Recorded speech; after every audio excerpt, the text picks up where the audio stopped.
ब्राह्मण, ब्राह्मणी और 7 कमरों की कहानी। कार्तिक मास की कथा। एक नगर में एक ब्राह्मण और ब्राह्मणी रहते थे। वे रोजाना 7 कोस दूर गंगा स्नान करने जाते थे। इतनी दूर आने जाने से ब्राह्मणी थक जाती थी। एक दिन ब्राह्मणी कहने लगी, काश हमारे भी एक बेटा होता तो कितना अच्छा रहता। बेटे के बहू आती और हमें घर वापस जाने पर खाना बना हुआ मिलता और बहू घर का काम भी कर देती। ब्राह्मणी की बात सुनकर ब्राह्मण बोला, बात तो तू सही कह रही है, चल आज मैं तेरे लिए बहू ला ही देता हूँ। ब्राह्मणी बोली, वो कैसे? ब्राह्मण ने कहा कि तू एक पोटली में आटा डालकर उसमें कुछ मोहरे रख दे।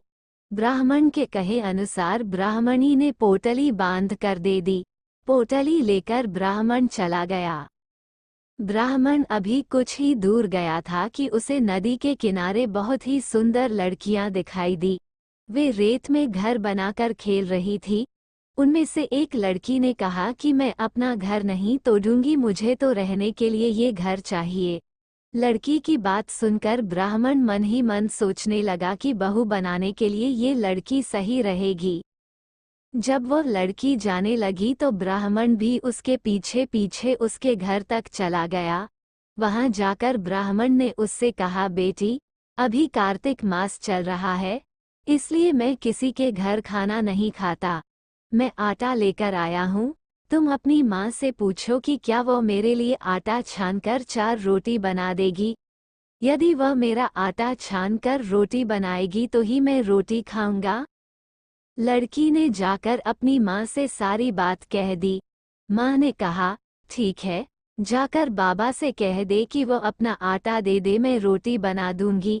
जब वो आटा छानने लगी तो आटे में से मोहरे निकली। वह सोचने लगी कि जिसके आटे में इतनी मोहरे हैं उसके घर में कितनी मोहरे होंगी। जब ब्राह्मण खाना खाने बैठा तो लड़की की माँ ने कहा, बाबा, क्या आप अपने लड़के की सगाई करने जा रहे हो? तब ब्राह्मण ने कहा कि मेरा बेटा तो काशी में पढ़ने गया हुआ है, लेकिन यदि तुम कहो तो खांड कटोरे से विवाह करके तेरी बेटी को अपने साथ ले जाऊं। लड़की की माँ ने कहा, ठीक है बाबा, और फिर खांड कटोरे से अपनी लड़की की शादी करके उसे ब्राह्मण के साथ भेज दिया। ब्राह्मण ने घर आकर कहा, रामू की माँ, दरवाजा खोलकर देख, मैं तेरे लिए बहू लेकर आया हूँ। ब्राह्मणी बोली, दुनिया तो ताने मारती ही थी, अब आप भी मारने लगे। हमारे तो कोई बेटा ही नहीं है तो बहू कहाँ से आएगी। ब्राह्मण ने कहा कि तू दरवाजा खोल कर तो देख। जब ब्राह्मणी ने दरवाजा खोला तो सामने बहू को खड़ी देखा। उसने बहू का स्वागत किया और आदर सत्कार से अंदर ले गई। अब ब्राह्मण और ब्राह्मणी स्नान करने जाते तो बहू घर का सारा काम करके और खाना बना कर रखती। वो उनके कपड़े धोती और रात को पैर भी दबाती थी। इस तरह काफी समय बीत गया। ब्राह्मणी ने अपनी बहू से कहा कि बहू, कभी भी चूल्हे की आग मत बुझने देना और मटके का पानी खत्म मत होने देना। एक दिन चूल्हे की आग बुझ गई। तब बहू भागी भागी अपनी पड़ोसन के पास गई और कहा कि मेरे चूल्हे की आग बुझ गई है, मुझे थोड़ी आग चाहिए।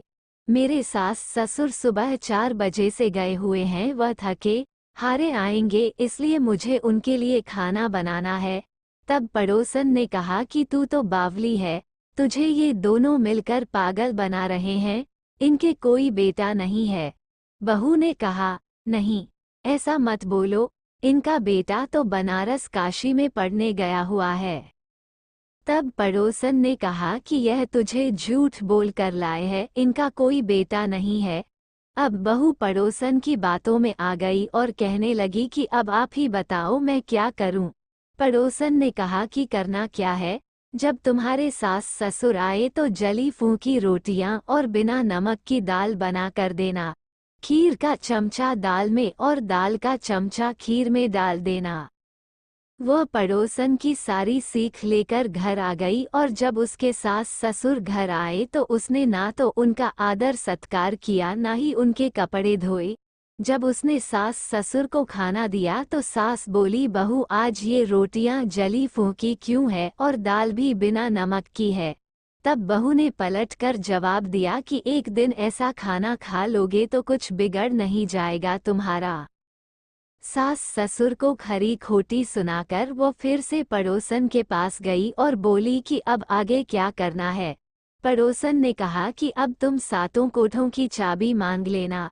अगले दिन जब वे स्नान करने के लिए जाने लगे तो बहू अड़ गई कि मुझे तो सातों कोठों की चाबी चाहिए। तब ससुर ने कहा कि इसे चाबी दे दो, आज नहीं तो कल इसे ही देनी है। तब सास ने बहू को चाबी दे दी। सास ससुर के जाने के बाद जब बहू ने दरवाजे खोले तो देखा कि किसी में अन्न भरा है, किसी में धन भरा है और किसी कोठे में बर्तन भरे पड़े हैं। जब उसने सबसे ऊपर का 7वां कोठा खोला तो देखा कि शिव जी, माता पार्वती, गणेश जी, लक्ष्मी माता जी, पीपल पथवारी, कार्तिक के ठाकुर, राय दामोदर, तुलसा जी का बिड़वा, गंगा यमुना व 33 कोटि देवी देवता विराजमान है। वहीं पर एक लड़का चंदन की चौकी पर बैठा माला जप रहा है। ये सब देखकर उसने लड़के से पूछा कि तू कौन है। तब लड़का बोला कि मैं तेरा पति हूँ, अभी दरवाजा बंद कर दे, जब मेरे माता पिता आएंगे तब दरवाजा खोलना। ये सब देखकर बहू बहुत खुश हुई और 16 श्रृंगार कर सुंदर वस्त्र पहनकर अपने सास ससुर का इंतजार करने लगी। उसने अपने सास ससुर के लिए अच्छे अच्छे पकवान बनाए।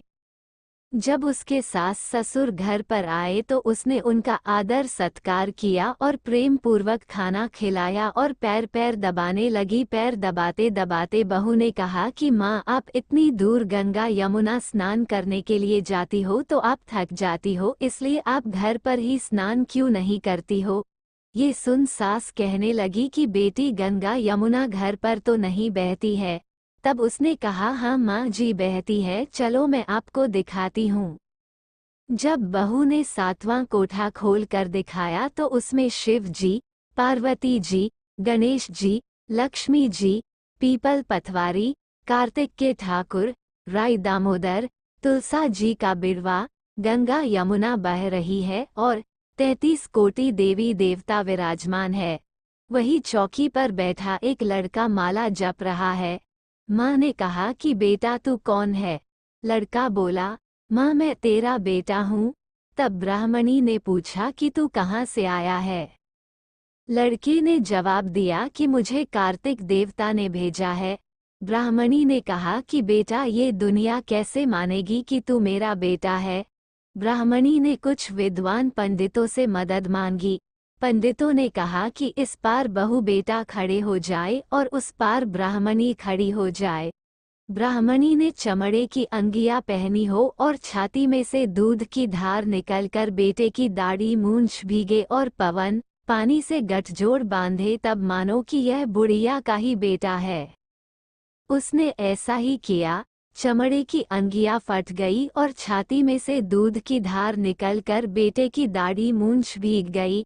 पवन पानी से बहू बेटे का गठजोड़ बंध गया। ये सब देखकर ब्राह्मण और ब्राह्मणी की खुशी का ठिकाना ना रहा। हे कार्तिक के ठाकुर, जैसे ब्राह्मण ब्राह्मणी को बहू बेटा दिया वैसे सबको देना। कार्तिक मास की कथा कहने, सुनने और हुनकारा भरने वाले सब पर कृपा करना। थैंक यू दोस्तों। अगर यह वीडियो आपको अच्छी लगे तो प्लीज़ लाइक करें, शेयर करें, कमेंट करें और हमारे चैनल को सब्सक्राइब करें। Thanks for watching.